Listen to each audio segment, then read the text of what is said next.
And they don't fit with any of the parameters of the previously mentioned paradigms. They don't fit in Springer's paradigm, they don't fit in Huron's paradigm, they don't fit with Rodman, they don't fit in anywhere. So if those are the paradigms that we're working with, we need to build a new paradigm, we need to start looking at new approaches to how to approach this music so that we can do what Tag is suggesting and build a musicology of television music.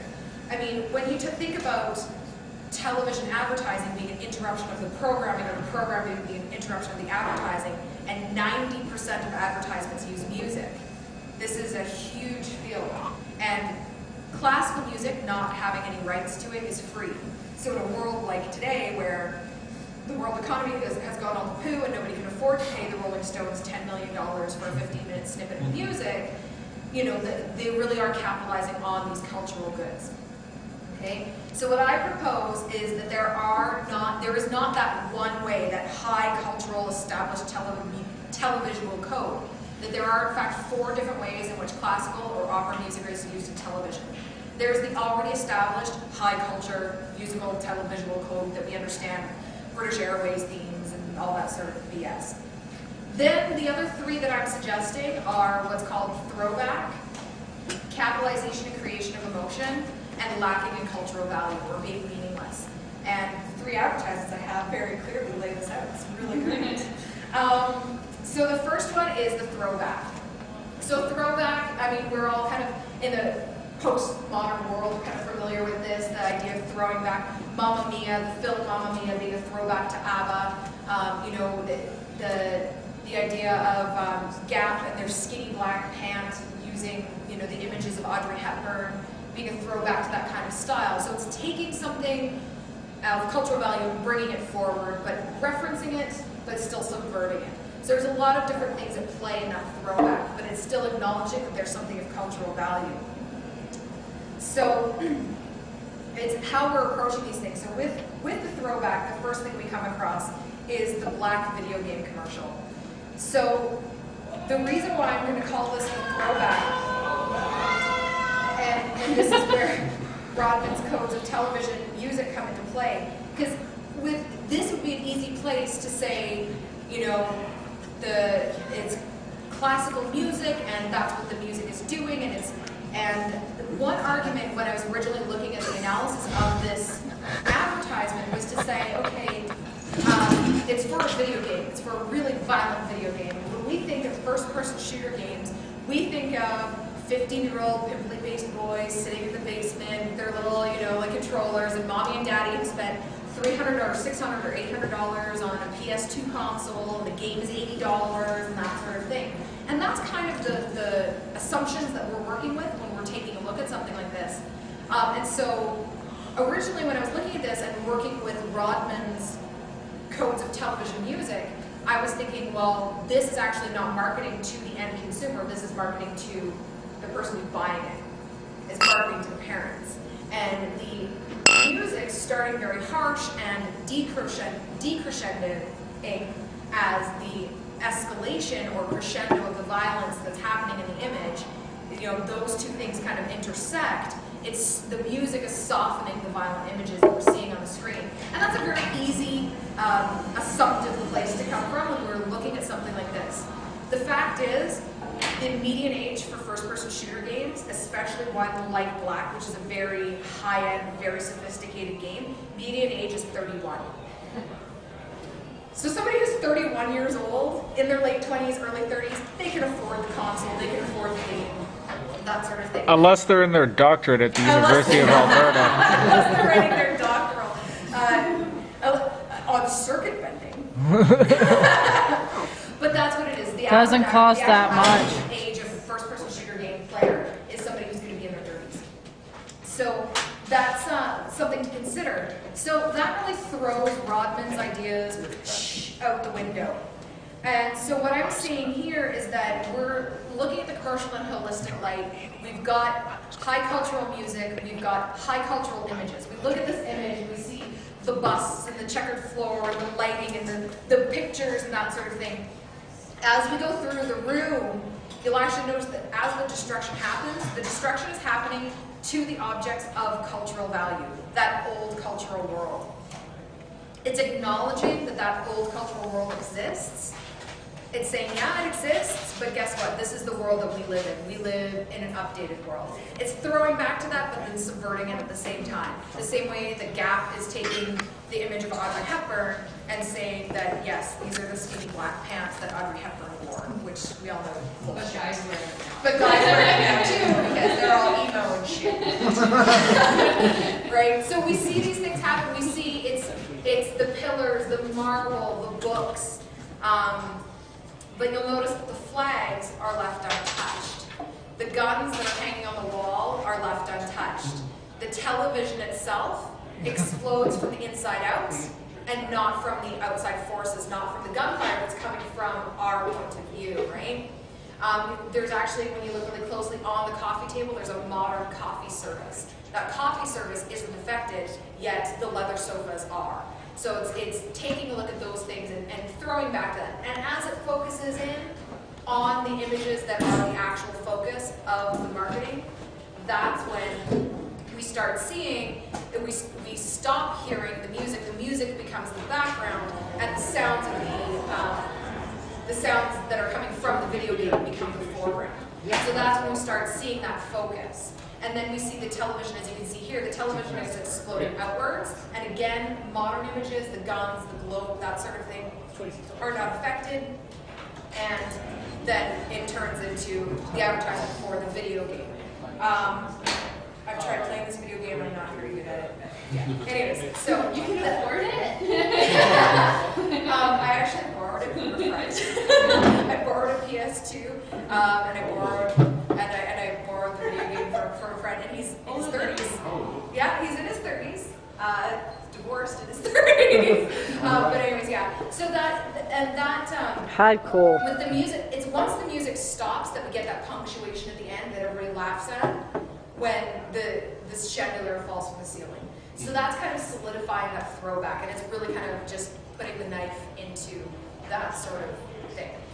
So it's once we have established that that's where the music is coming from, that's where the music is being used, that's when we can start finding a place to start analyzing this and approaching this from a musicological perspective. The next one is the capitalization creation of emotion. This one's really fun. This is where you get to go on YouTube and find like really, really, really, really cheesy commercials. Has anybody seen the Pantene shampoo commercial from Taiwan? Is it Taiwan or Thailand? Oh my god, it's god-awful. But anyways, what capitalization creation of emotion does is it takes a piece of music that it's assumed that music has an emotional attachment to it. And it capitalizes on the emotionality of that music, not the meaning of the music, but the emotionality of the music, to then tell a different narrative. So instead of this being the Dies Irae, and the day of wrath, and the end of the world, and the day of judgment, and God is coming to smite us all, it's Levi's, World Gone Pretty, and men in search of their metrosexual identities. And so this is a very distinctive narrative. And along with the music, this emotional recognition creates an emotional response, which creates an emotional response to the narrative, which then in turn creates an emotional response to the product. So this is going to be used in products that are already established brands, and it helps to further establish the branding. Springer's camp method is a good way of looking at this. His camp method is really, really, really detailed. It's like, when he talks about context, there's social context, aesthetic context, historical context, delivery systems context. So what's the context of the delivery system that it's being delivered in and stuff like that. When he talks about audience, he's talking about the audience's non-musical expectations, their social backgrounds, their personal histories, their socioeconomic status, their experiential events in their lives. So what generation is this marketing to, that sort of thing. Music's role in the audience's life, their musical expectations, what music they are familiar with, their peers, that sort of thing. When he talks about artists, he's talking about the artist's personal history, the artist's career, the artist's music, the artist's source, the artist's credibility. So when he's talking about these different elements, the context, audience, artist, music, and production, he's going really, really detailed. He's going into the nitty-gritty. So when I started my social content, when I started my camp analysis of this advertisement, we're not talking about the musical object. We're not talking about the text that we see here on the screen.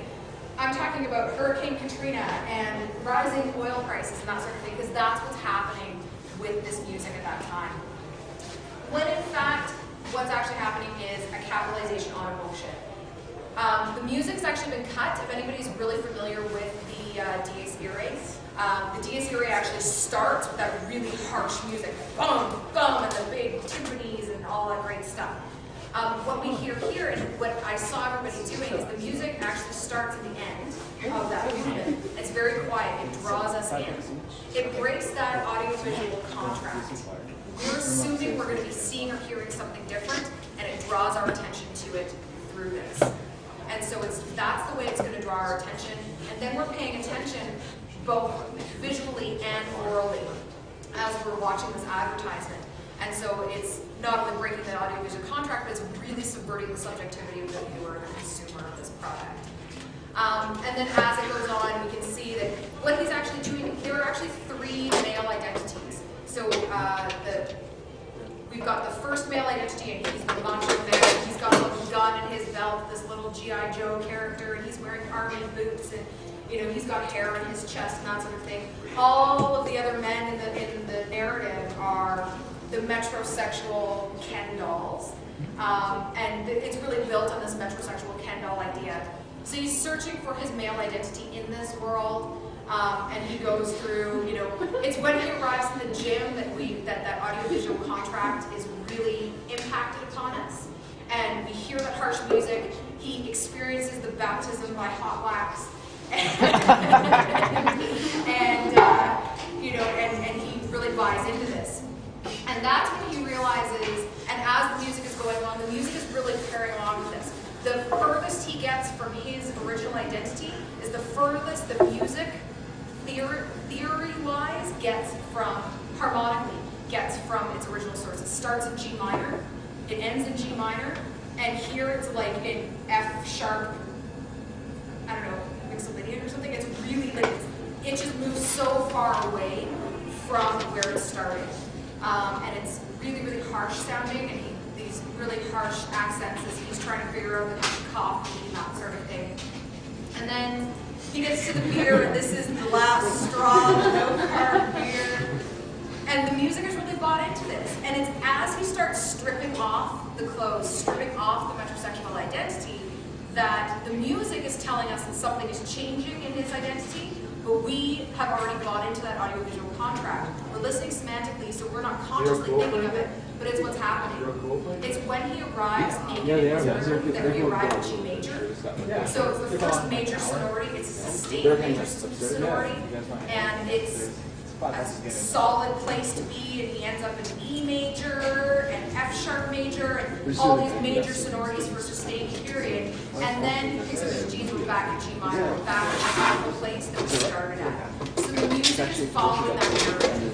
And so then he is the everyday man in his uncomplicated 501Gs. This was a huge rebranding of Levi's, this whole campaign, because that was what was a big deal in this campaign. And this is one of the first viral video campaigns. It was really established in 2006. So when you think about YouTube, YouTube was established in 2006. This is a viral video campaign that became a television advertising campaign.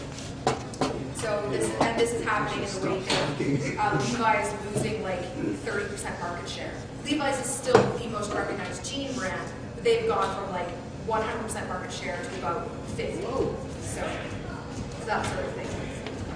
The next one we have is the lacking in cultural value, and there's nothing better to explain the lack of cultural value than candy. There's nothing more vacuous. What is more vacuous than candy? So when we arrive here at this lack of cultural value, we're looking at music, the Libiamo chorus. Everybody knows the Libiamo chorus. Even if they don't know the Libiamo chorus, they've heard the Libiamo chorus 1,000 times. And I'm not going to yodel like the rabbit, but the rabbit yodels, and